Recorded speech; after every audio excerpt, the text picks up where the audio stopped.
कुमार, स्वागत है आपका रेनेशा आईएएस में। चलिए आज हम लोग इंटरव्यू के जो क्लास चल रहे थे उसके क्लास नंबर 13 पर हम लोग आते हैं। सेकंड फेज का क्लास है। फर्स्ट फेज में भी 10 वीडियो आपको दिया गया था।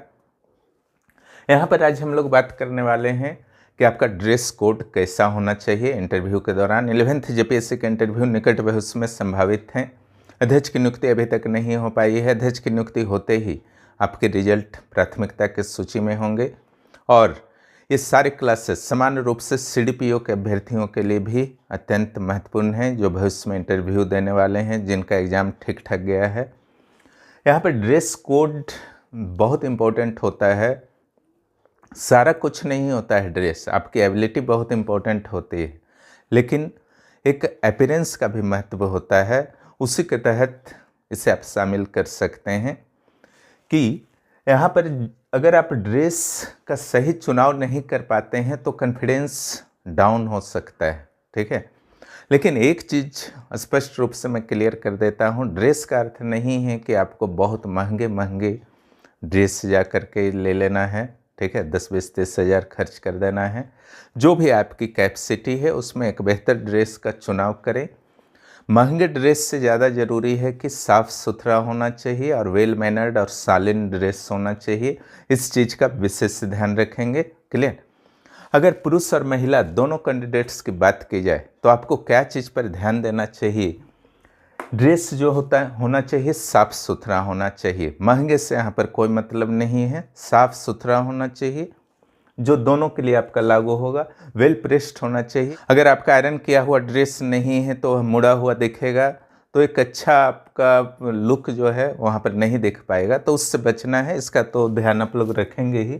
रंग जो है, चाहे पुरुष कैंडिडेट हो महिला कैंडिडेट हो, हल्का रंग रखेंगे। सोबर कलर जिसे कहा जाता है, सोबर कलर होना चाहिए, जो इंटरव्यू में चला करता है।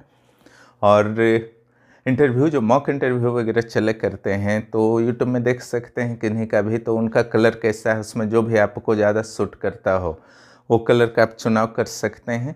इसमें ज़्यादा कंफ्यूज नहीं होना है। जो आपको ज़्यादा बेहतर लगे 2-3 पहले सिलेक्ट कीजिए फर्स्ट राउंड में, उसमें से फिर कोई एक को फाइनली सिलेक्ट कर लीजिए। रुमाल एक ज़रूर रखिए, है ना, रुमाल ज़रूर रखना है। ऐसे तो अभी ठंडा का सीज़न है तो ठंडा में आपका इंटरव्यू संभवतः आयोजित होगा, लेकिन फिर भी एक रुमाल रखिए जो सिंगल कलर का होना चाहिए, चटकीले कलर का नहीं होना चाहिए। ड्रेस जो आपका होना चाहिए न ढीला हो न टाइट हो, इसका ध्यान रखिएगा। अब स्पेसिफिकली हम लोग बात करते हैं कि मेल का ड्रेस क्या हो, है ना, मेल कैंडिडेट का ड्रेस क्या हो। तो पैंट का जहाँ तक बात है तो यह ब्लू आप ले सकते हैं या ब्लैक ले सकते हैं, जो चलता है। ब्लू ले सकते हैं, ब्लैक ले सकते हैं, या फिर हल्का ब्राउन भी चलेगा। क्लियर। जो भी आपको लगता है कि लेना चाहिए उचित है, आप ले लीजिए विदाउट टेंशन। बहुत ज़्यादा टेंशन नहीं लेना है। शर्ट जहाँ तक हो सके तो पूरे बाह वाले यूज करें। क्लियर। देखिए, कहीं से भी जेपीएससी ने कोई भी ड्रेस कोड नहीं बताया है, ना ही बताएगा आपको।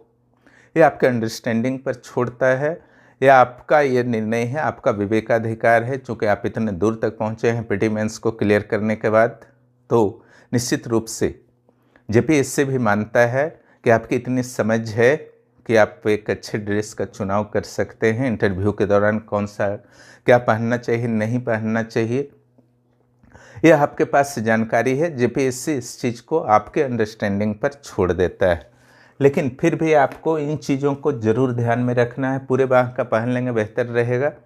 और टी शर्ट पहनने से आपको बचना है। टी शर्ट पहनने से बचना है। सफ़ेद क्रीम कलर का हो सकता है, हल्का ब्लू कलर का हो सकता है। क्लियर। सफ़ेद क्रीम या हल्का ब्लू। जहाँ तक टाई की बात है तो टाई आप लगा भी सकते हैं, नहीं भी लगा सकते हैं अगर कंफर्टेबल नहीं है तो। लेकिन कंफर्टेबल हैं या लगाने का थोड़ा सा प्रैक्टिस कर लीजिए तो बेहतर माना जाता है कि आप टाई लगा लीजिए। क्लियर। ब्लेजर वगैरह आप सूट वगैरह पहन सकते हैं क्योंकि ठंडा का सीज़न है। हालांकि एसी रूम रहते हैं फिर भी आप ब्लेजर वगैरह यूज कर सकते हैं। गर्मी रहता तो नहीं भी करते, चलता। बाय द वे, आप निर्णय लेते हैं कि हमको टाई नहीं लगाना है तो ऊपर का बटन जो है आपको बंद कर लेना है, इसका केवल ध्यान रखिएगा। सेविंग या दाढ़ी में जाए, ठीक है, मेल कैंडिडेट के लिए तो शेविंग करवा लेना बेहतर होता है, लेकिन आपको लगता है कि दाढ़ी में भी आप कंफर्टेबल हैं तो आजकल चलता है ना। तो शेप साइज ठीक ठाक रहना चाहिए, यानी कि ये भी आपका शालीनता से पूर्ण आपको थोड़ा सा ध्यान देना है, ठीक है। कुछ मॉडल टाइप का नहीं जाना है। बाल जो आपका नॉर्मल होना चाहिए, इसका भी ध्यान रखिएगा। बाल का कटिंग ऐसा नहीं होना चाहिए जो सिविल सेवा की दृष्टि से उचित ना हो, बस उसी का ध्यान रखना है, बाकी आप लोग समझ ही रहे हैं। जूते जो होने चाहिए लेदर के होने चाहिए, यानी कि चप्पल पहन करके जाने से बचें मेल कैंडिडेट, इसका विशेष रूप से ध्यान रखिए। चप्पल पहन करके नहीं जाना है। लेदर जिस प्राइस का भी आपको लेना है, लेदर या लेदर टाइप का आप कुछ ले लीजिए, और वेल पॉलिश्ड होना चाहिए। इतना आप लोग अगर ध्यान रखेंगे तो काफ़ी है, ठीक है।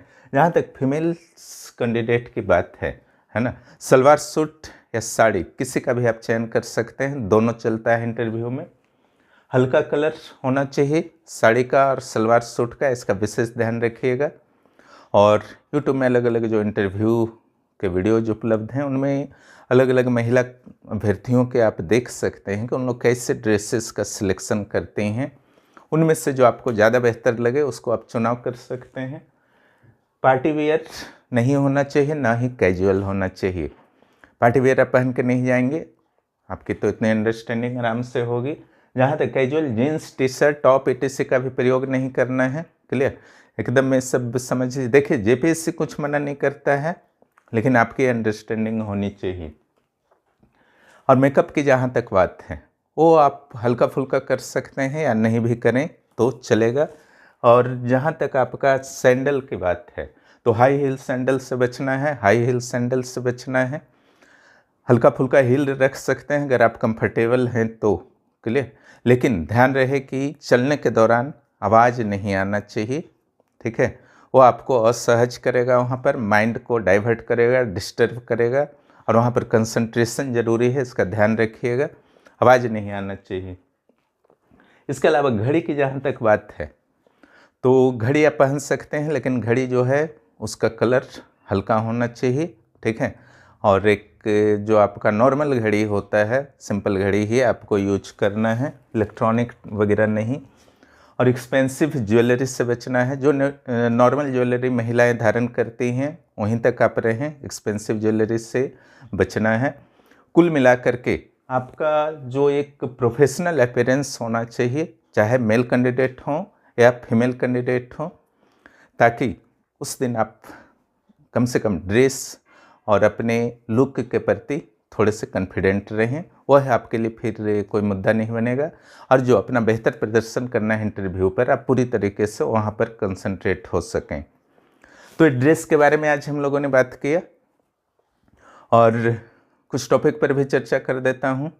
हाल ही में जयराम महतो जो डुमरी से विधायक बने हैं, पूर्व मंत्री बेबी महतो को उन्होंने पराजित किया, और JLKM के पहले विधायक बने हैं, और एकमात्र विधायक इस बार जो जितने में सफल रहे हैं JLKM के प्रत्याशियों में से, वो खुद JLKM के अध्यक्ष जयराम महतो हैं। वहाँ उनके द्वारा जो अपना पहला अभिभाषण दिया गया, उसमें उन्होंने CDR का मुद्दा उठाया। तो CDR का मुद्दा, जो भी मुख्य परीक्षा में इकोनॉमिक्स पढ़े हैं उन्होंने CDR तो पढ़ा ही होगा। तो CDR का मुद्दा विधानसभा में पहली बार किसी विधायक के द्वारा इतनी गंभीरता के साथ उठाया गया है। पहले वित्त मंत्री वगैरह अपने भाषणों में कभी कभार चर्चा कर दिया करते थे, लेकिन आम जनता तक यह मुद्दा नहीं पहुंच पाया था। CDR जो है झारखंड के जैसे पिछड़े राज्यों के लिए एक बहुत महत्वपूर्ण चर्चा का विषय होना चाहिए। इंटरव्यू के जो पेड कोर्सेस है, उसमें मैं एक क्वेश्चन करा रहा था चुनाव से पूर्व कि चुनाव के दौरान जितने भी दलों, राजनीतिक दलों के द्वारा अपने घोषणा पत्र दिए गए हैं, उसमें आपको क्या लगता है कि कौन कौन से ऐसे विषय हैं जो उनसे छूट गए हैं, जो वास्तव में शामिल होना चाहिए था, क्लियर। जो आम जनता की ज़रूरत है, और आम जनता को भी खुद नहीं पता है कि हमारा ज़रूरत है, लेकिन राजनीतिक दलों को कम से कम घोषणा पत्र में शामिल करना चाहिए था। चाहे लघु उद्योग हो, कुपोषण का मामला हो, पर्यावरण का मामला हो, क्लियर। उसी तरीके से CDR का भी मामला है। CDR का फुल फॉर्म जो होता है कैश डिपॉजिट रेशियो होता है। यहाँ से प्रश्न पूछा जा सकता है इंटरव्यू बोर्ड के द्वारा कि CDR क्या होता है, इसके क्या लाभ हैं, झारखंड में CDR क्यों कम है, विधायकों के द्वारा इस मुद्दे पर क्यों नहीं चर्चा होना चाहिए, विधायकों के द्वारा विधानसभा में ऐसे न सिर्फ इस मुद्दे पर बल्कि इस तरीके के सभी मुद्दों पर क्यों नहीं चर्चा होना चाहिए। क्लियर। ऐसे प्रश्न आपके सामने रह सकते हैं। इन चीज़ों के प्रति आप जागरूक रहेंगे तो एक बेहतर ऑफिसर बन सकते हैं। CDR का फुल फॉर्म जो होता है कैश डिपॉजिट रेशियो, आपको उत्तर के रूप में बताना है कि सर CDR किसी भी स्टेट के लिए बहुत महत्वपूर्ण होता है और जो भी बैंक एसोसिएशन होते हैं उसके हेड उस राज्य के मुख्यमंत्री होते हैं। एक तरीके से मुख्यमंत्री की भी दायित्व होती है कि बैंक में उस राज्य के नागरिकों के द्वारा, उस राज्य के निवासियों के द्वारा जो भी मनी जमा किए जा रहे हैं, पैसे जमा किए जा रहे हैं, उसके अनुपात में उन्हें ऋण भी प्राप्त हो। लेकिन झारखंड जैसे पिछड़े राज्यों में सामान्य रूप से यह CDR जो होता है कम होता है, क्योंकि दोनों पक्ष यहाँ जिम्मेदार होते हैं, फैक्टर्स होते हैं। पहला, जनता जो है ऋण लेना नहीं चाहती है क्योंकि उनको अपने आप पर पूरी तरीके से भरोसा नहीं हो पाता है, वो बहुत स्किल्ड नहीं हो पाते हैं। दूसरी ओर बैंक ऋण नहीं देना चाहते हैं, उनको लगता है अगर ऋण दिए तो फिर हमारा वापस लौटेगा या नहीं। लेकिन हकीकत यह है कि अगर 36% झारखंड का CDR है, हालांकि पूर्व वित्त मंत्री रामेश्वर उरांव का कहना था कि 48% हो चुका है, लेकिन माननीय विधायक जयराम महतो के द्वारा उस दिन जानकारी दी गई विधानसभा में कि ओनली 36% है। इसका अर्थ है कि अगर झारखंड के लोगों ने 100 रुपया जमा किया झारखंड के बैंकों में अलग अलग ब्रांचेस में, तो उनको बदले में ऋण ओनली 36 रुपया मिला। तो बाकी जो थे आपके 64% वो कहाँ गए, है ना।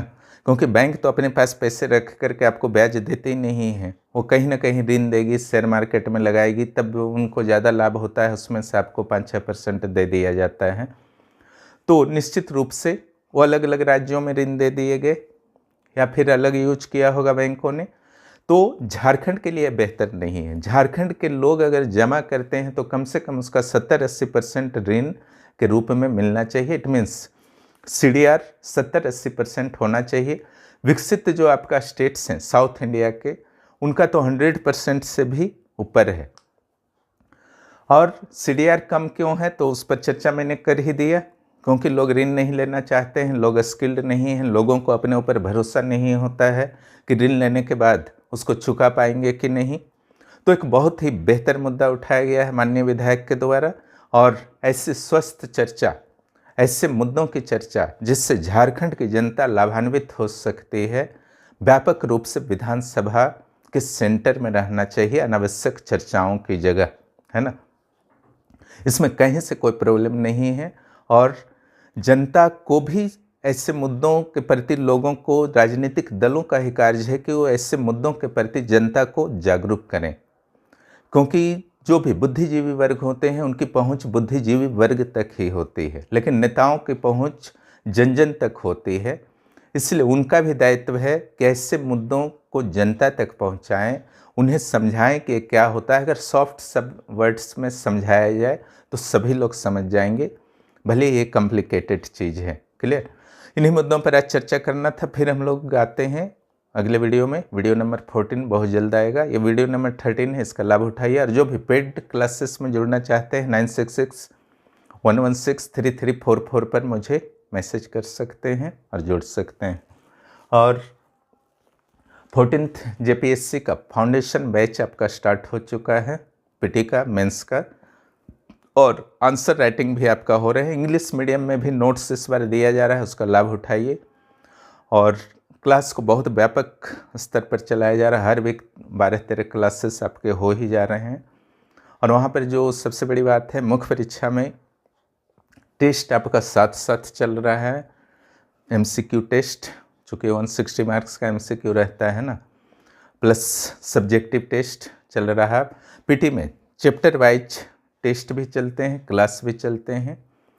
यहाँ जो आपका मेंस का 4 जीएस पेपर का कंप्लीट आपका हो जाएगा, अब पीटी का 2 जीएस पेपर का।